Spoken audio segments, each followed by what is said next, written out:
They say power is about position. They say influence is about popularity.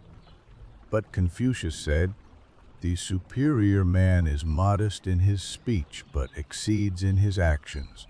Character is the quiet storm the world cannot ignore. It doesn't shout. It doesn't chase.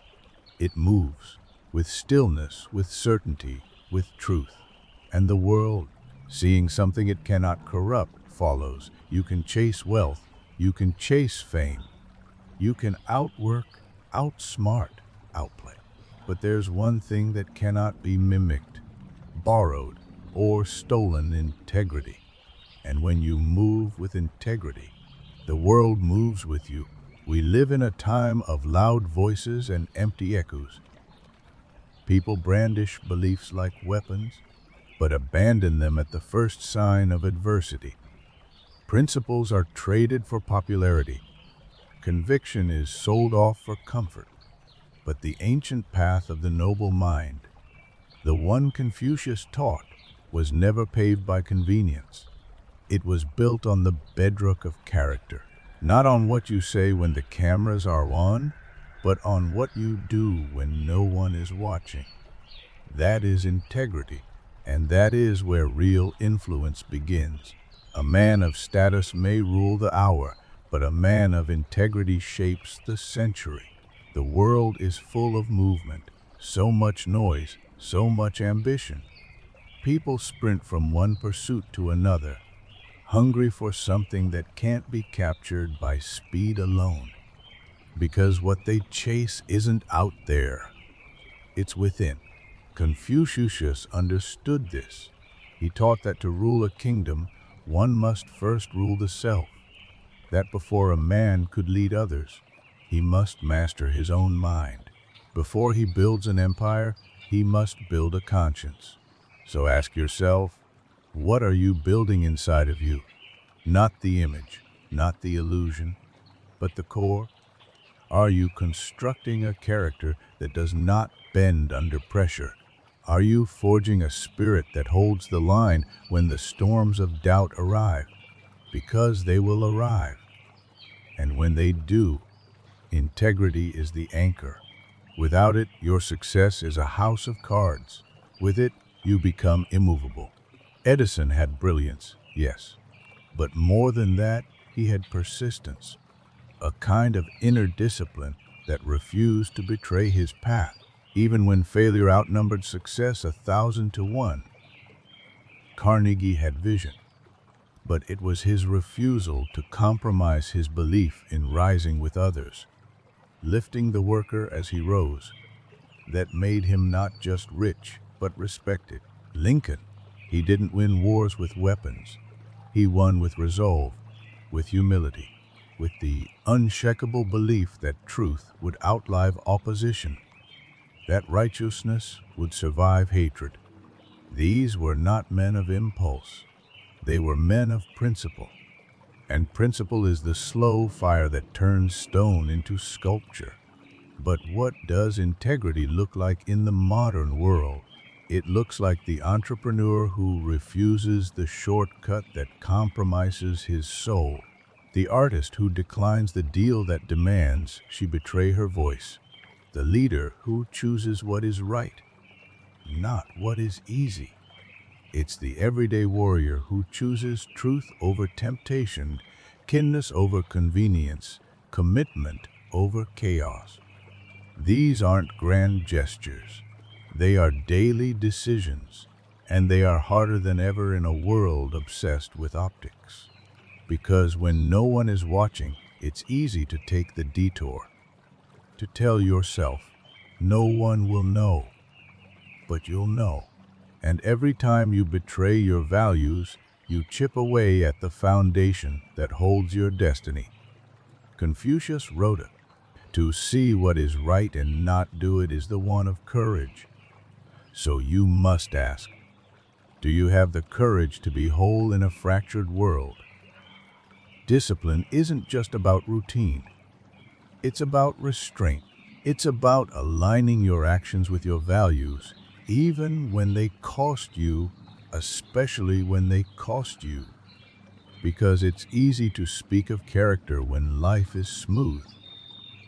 But character is proven in the heat. It's forged in the furnace of rejection, of criticism, of loss. And each time you hold the line, when you tell the truth instead of the convenient lie, when you walk away from what insults your soul, you gain something deeper than reward. You gain alignment, that sacred feeling that your words, your choices, and your spirit are walking in step, and the world can feel that. It doesn't need to be advertised. It radiates from you, because integrity has a frequency, a power that moves beneath the surface of things and pulls the right people, the right moments, the right destiny toward you.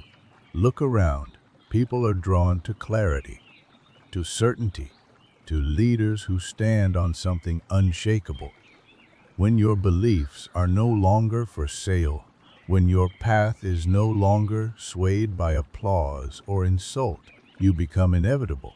You become like water carving through stone, not because you're the loudest, but because you never break from who you are.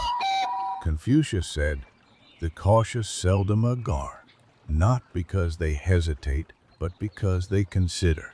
They measure their steps not by how fast they move, but by where they are going and why." That is the power of vision rooted in values. It does not rush. It does not scatter. It moves with purpose, and purposey moves mountains. So don't measure your life by how fast you rise. Measure it by how true you remain as you rise, because anyone can build an image, but few can build a soul, and the soul is what endures. It is the part of you that legacy touches. It is the unseen force that shapes the visible world. So when you are tired, when you're tempted to trade your essence for efficiency, your morals for momentum, pause and remember, the path of integrity is not always the fastest, but it is always the deepest.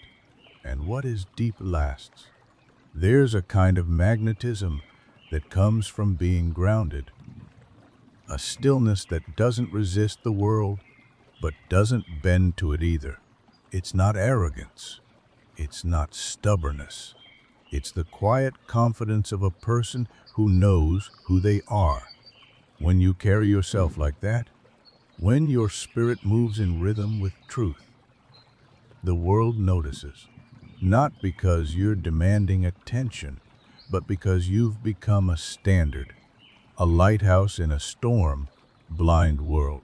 Confucius didn't preach chaos. He taught harmony, the idea that a well-ordered inner world could bring peace to the outer one. That to cultivate virtue in yourself is to raise the frequency of those around you.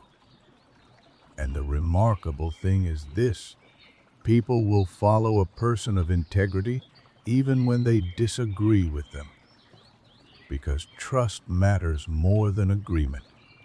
Consistency matters more than charisma. You don't have to be liked by everyone, but you must be trusted by those who matter. And trust isn't built in noise. It's built in the silence of your follow-through. It's built in the moments you could cut corners and choose not to. In the conversations where you speak truth, even if your voice trembles. In the decisions you make when profit calls, but principle says no. These are the moments that define you. In the modern world, adaptability is celebrated, and it should be. But don't confuse adaptability with compromise of character. You can evolve your methods without abandoning your morals. You can change your strategy without selling your soul. Confucius taught flexibility of thought and firmness of heart, that the noble person listens deeply, learns endlessly, but bends only where truth allows. Look at nature.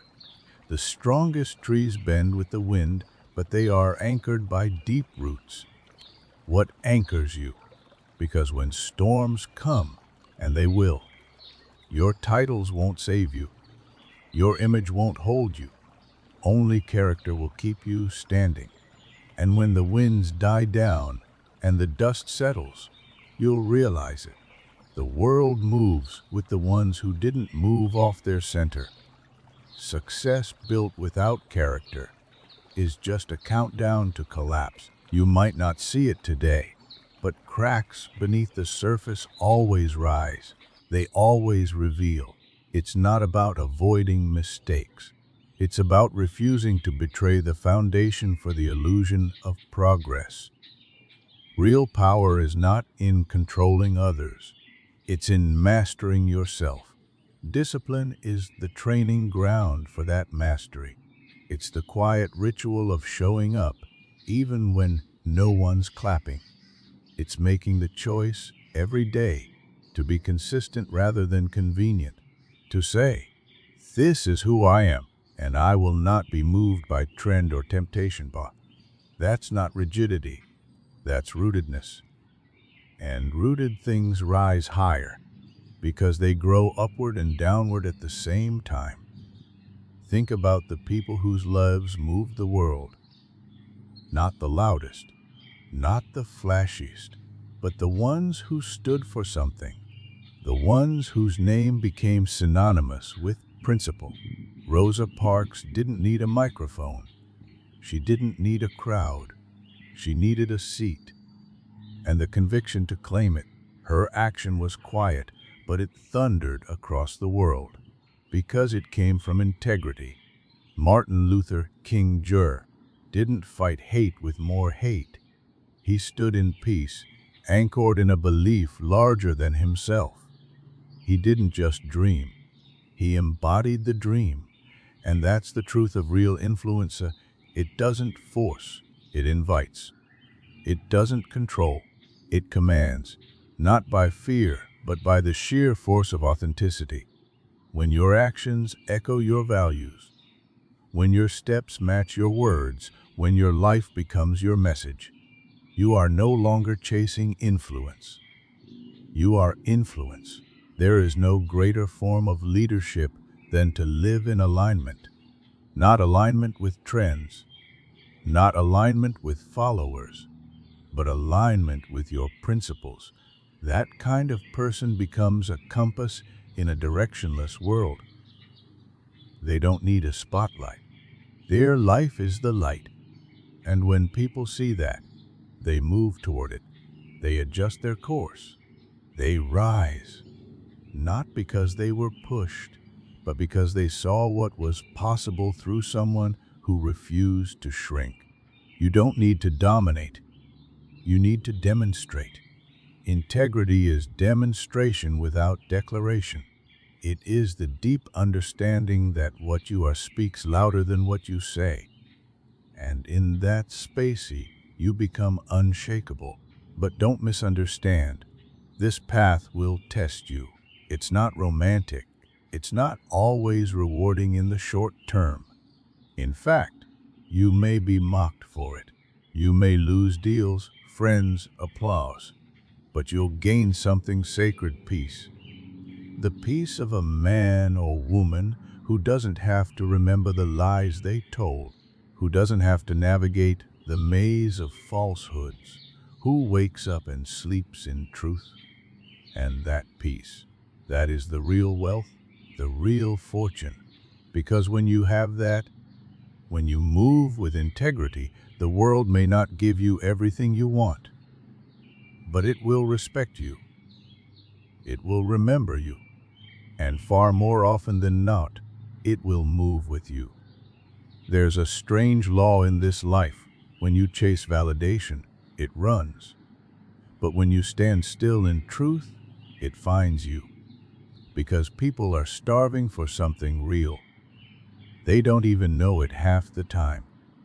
But when they see it, when they witness a person who is the same in every room, who doesn't fold under pressure or inflate with praise, they can't help but feel something shift.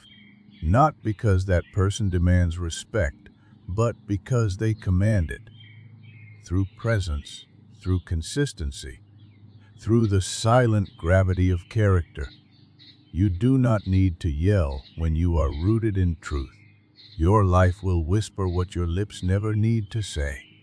Look at the great builders of legacy: Carnegie, Lincoln, Eleanor Roosevelt, Mandela. They each walked a path few were willing to take, not just because it was hard, but because it required soul. Not just intellect, not just talent, but the willingness to sacrifice ease for integrity.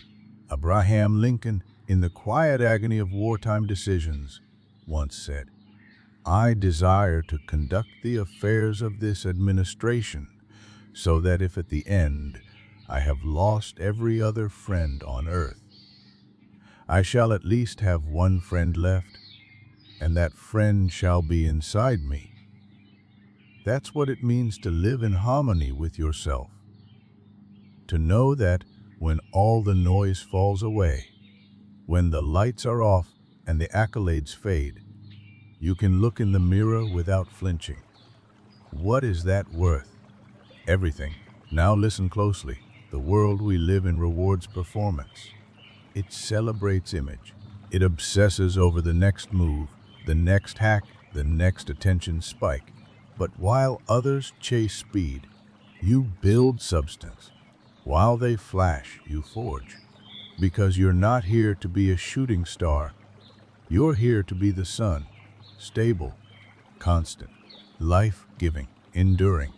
And that requires vision, not the kind that sees the next step, but the kind that sees through distractions, through manipulation, through temporary gain, and locks onto something eternal.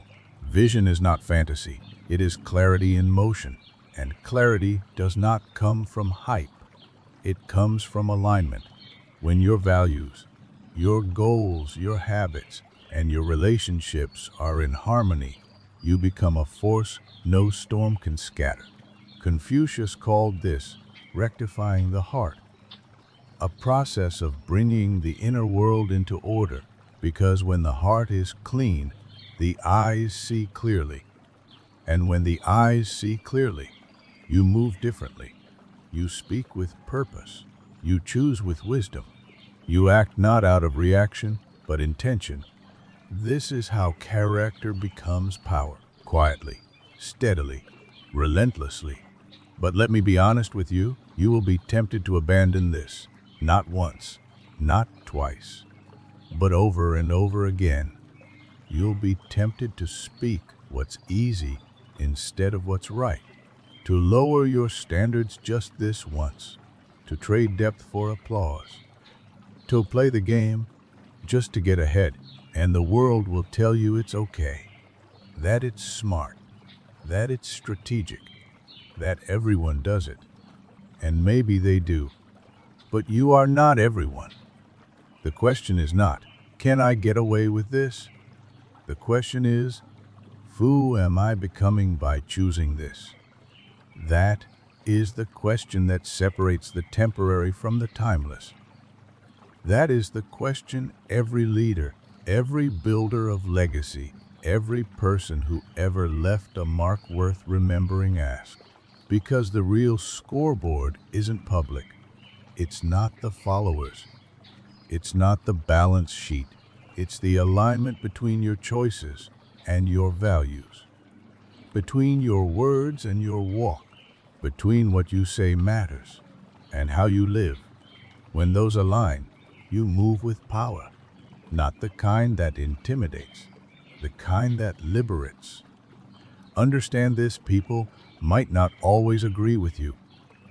They might not even understand you, but they will feel something when you walk into the room. A calm, a clarity, a conviction that speaks even when you're silent. Because character is not something you show, it's something you radiate. And the world, confused and chaotic as it may be, knows the difference. You don't have to prove yourself. You just have to be yourself. Fully, fearlessly, faithfully. And if you do that long enough, not perfectly, but persistently, you'll find something wild begins to happen. Opportunities start opening where there were only walls. People begin shifting around you, not because you pushed them, but because they could trust you, because they saw someone who reminded them of who they could be. And slowly, then suddenly, the world moves with you. Now let's talk about discipline, because all of this, vision, integrity, presence, it means nothing if you don't act on it daily, especially when it's inconvenient, especially when no one is watching. Discipline is not punishment. It is devotion. It is the love you show your future self by refusing to betray them today. Confucius said, "The expectations of life depend upon diligence. The mechanic that would perfect his work must first sharpen his tools." Discipline is how you sharpen your tools. Not once, not in bursts, but like a master sharpening a blade every morning before battle. You don't wait for motivation. You don't wait for permission. You move because it is who you are. The moment your feet hit the ground, you are training the mind. You are sending a message with every action, every repetition, every choice. This is what matters. This is who I am. This is what I stand for. But discipline is how you earn your own respect. It is not glamorous, it is not viral, but it is holy. Yes, holy.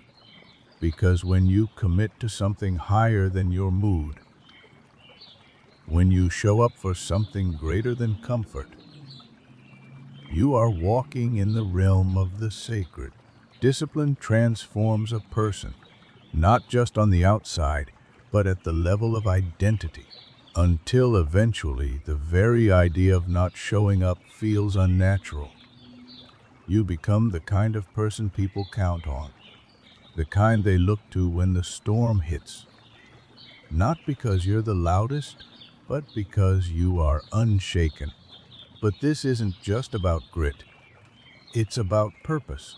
Because a person with discipline but no purpose is a machine. But a person with both, that's a revolution waiting to happen. Purpose is what gives your fire direction. It's not always something you find. It's often something you build. Brick by brick, choice by choice, you gather the clues. You find what makes your voice tremble with truth. You notice where your pain intersects with the world's needs, and you begin to lean in, not because it's easy, not because it guarantees success, but because it would be a betrayal not to. Purpose is not comfort. It is a calling, and a calling doesn't ask if you're ready.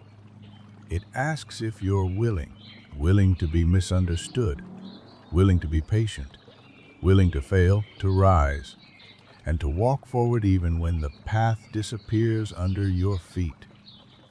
When you find that thing, that message, that mission, that movement that wakes you up in the middle of the night, don't run from it. Run toward it, because that fire will purify you. It will burn away what's fake. It will leave only what's real. And still, you must remain adaptable, because the world doesn't always bend the way we want. Sometimes the wind shifts. The door you worked for years to open slams shut. The plan collapses. And in that moment, you have two choices: break or bend. Adaptability is not weakness. It is intelligent strength.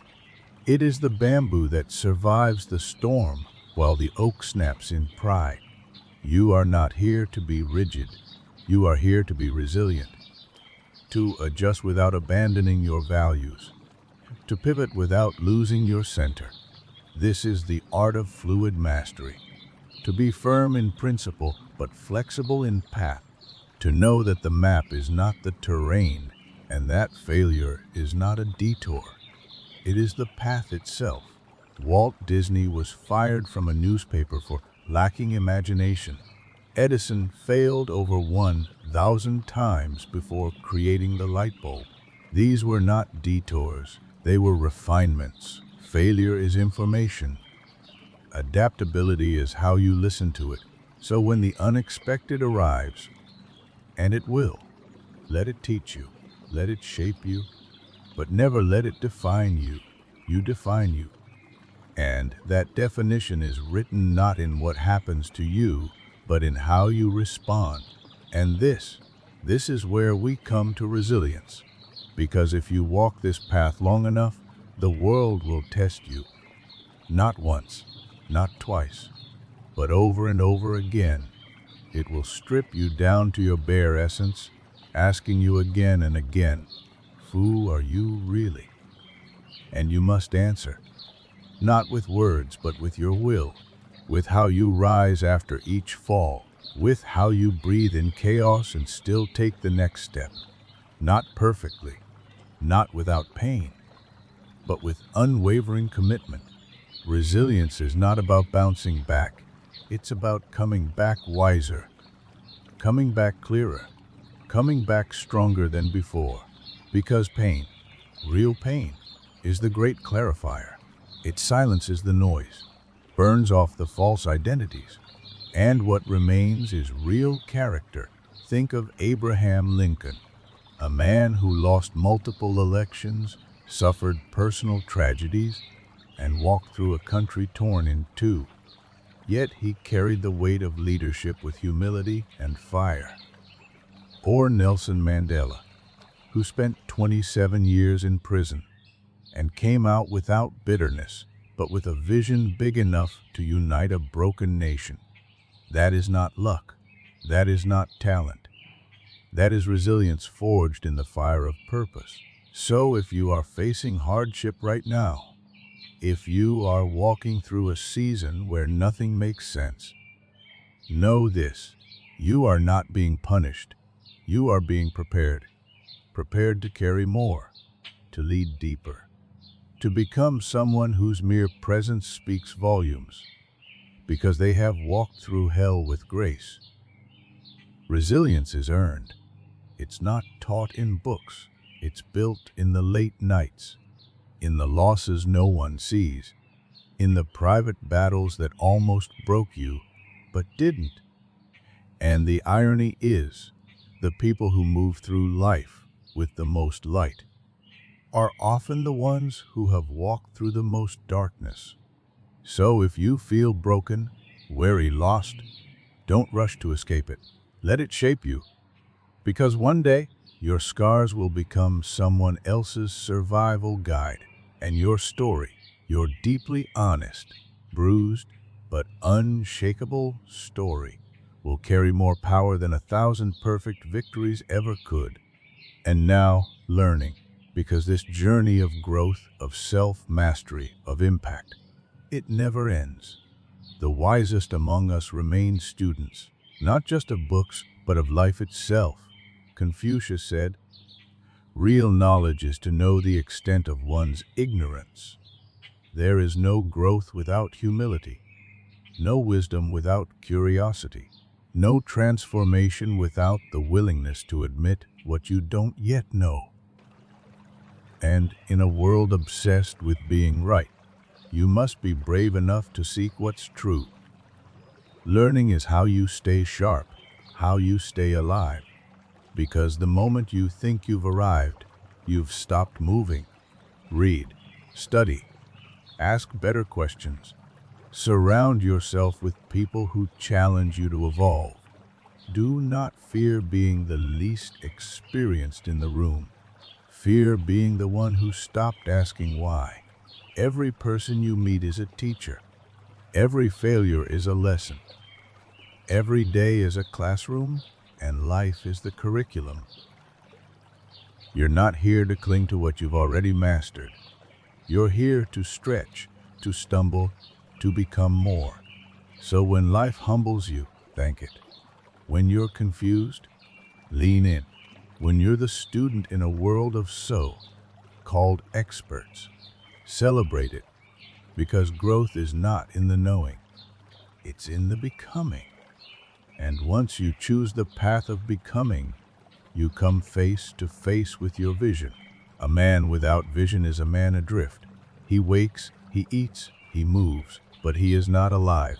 He reacts, he responds, but he does not lead. Vision is not about what you see with your eyes. It's about what you see with your spirit. It's the picture of what could be, painted on the canvas of what is. You must carry a vision larger than your fear, larger than your comfort, larger than what the world says is realistic. Because make no mistake, every great movement in history began with one soul who saw something different. Martin Luther King Jr. stood on the steps of the Lincoln Memorial, and his voice echoed across a nation because he saw a world that didn't yet exist. Steve Jobs held a device in his hand that no one believed could change anything, and reimagined how humans connect. Oprah Winfrey, born into poverty and trauma, envisioned herself into a seat of influence that would touch millions. They were not born to comfort. They were not raised in certainty. But they had vision, and vision moves the world.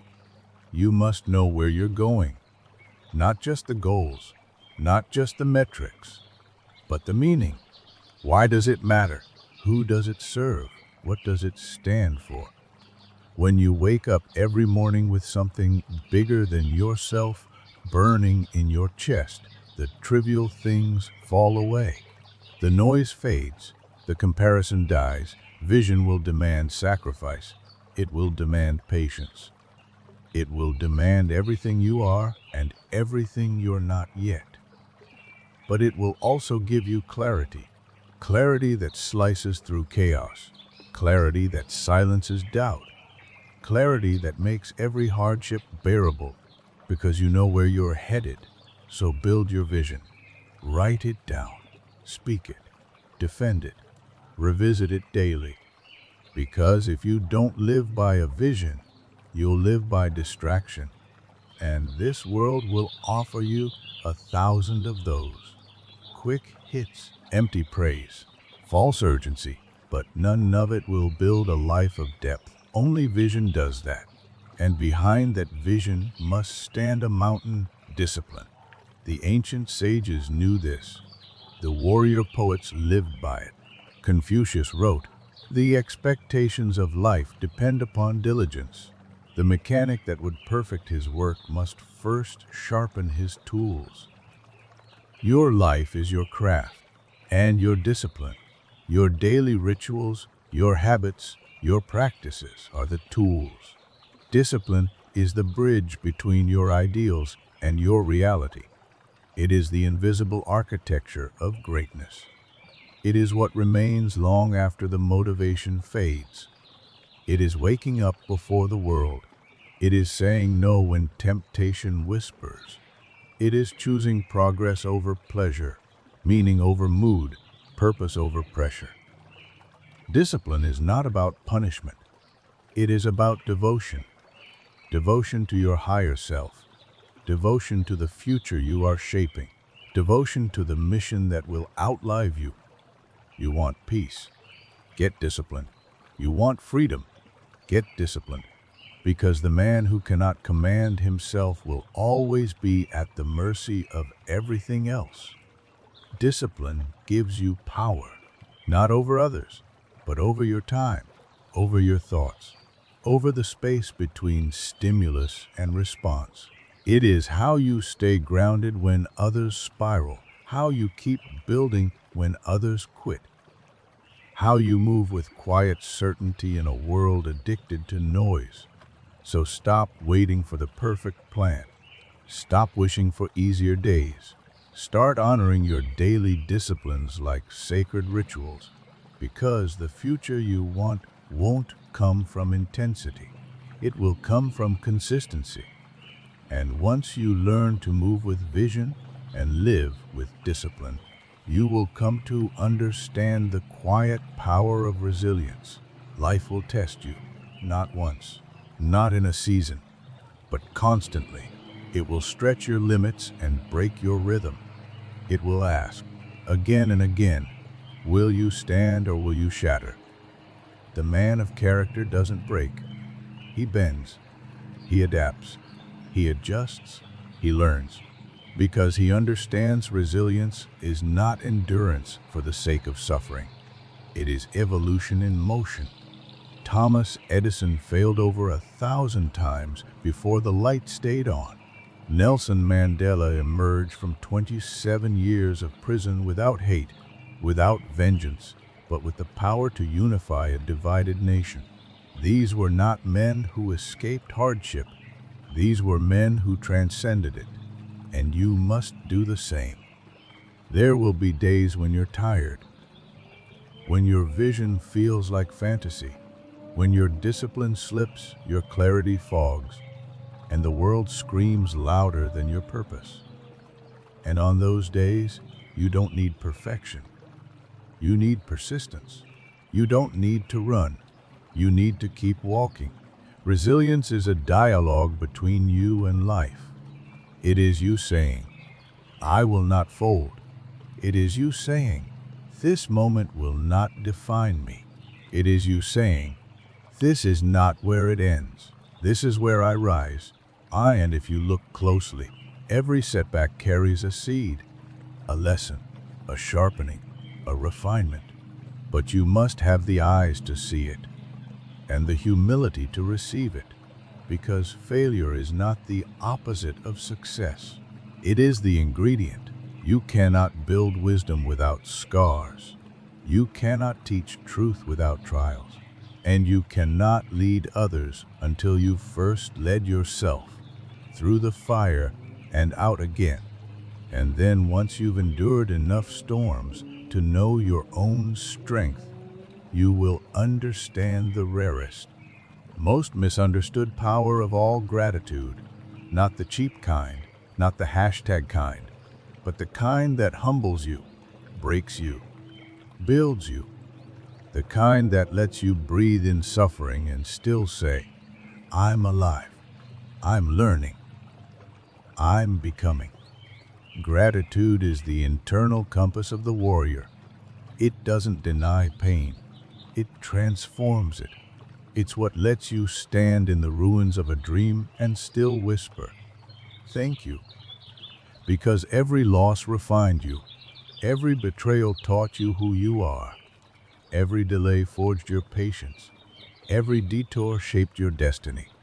And from this space of gratitude, of grounded, fearless appreciation, you become untouchable, because nothing can be taken from the man who's already surrendered his ego. Nothing can stop the man who's already found his meaning. Nothing can silence the man who's already anchored in purpose. And now, you are not who you once were. You are not reactive. You are revolutionary. You are not pulled by trends. You are pulled by truth. You move differently, with clarity, with conviction, with the quiet, immovable force of integrity. And when you move with integrity, the world moves with you. Not because it's easy, not because it's fast, but because integrity is magnetic. It commands respect before you ever ask for it. It builds trust without needing to prove it. It opens doors that hustle alone could never touch. Integrity is when your actions echo your values, when your inner world and outer world are aligned, when your name carries weight because your life carries substance. Confucius said, the superior man is modest in his speech, but exceeds in his actions. Let that be you. Let your life be louder than your words. Let your presence speak before your mouth ever does. Let your journey be the proof of your philosophy. And remember, character is not built in comfort. It is built in the fire. It is built in the silence. It is built in the moments when no one is watching. So carry yourself with honor, not because it's popular, but because it's powerful. Speak the truth. especially when it costs you. Stand your ground, especially when it's hard. Give more than you take. Keep your word. Do the right thing when it's invisible, because this is the rare air. This is the path of those who influence not just through noise, but through nobility. When you move with integrity, you don't just chase success, you attract it. You don't just climb the ladder, you become the foundation. You don't just influence the world, you elevate it. So walk that path, not for applause, not for followers, but because you were born to be more. More than average, more than noise, more than hollow victories. You were born to be a pillar, to be a presence that strengthens everyone around you, to be the kind of soul that, even in silence, speaks volumes. And one day they will ask, how did you do it? How did you stay true in a world that rewards compromise? And you will answer, not with words, but with how you lived. Because the truth is simple. When you move with integrity, the world moves with you, and nothing is more powerful than that.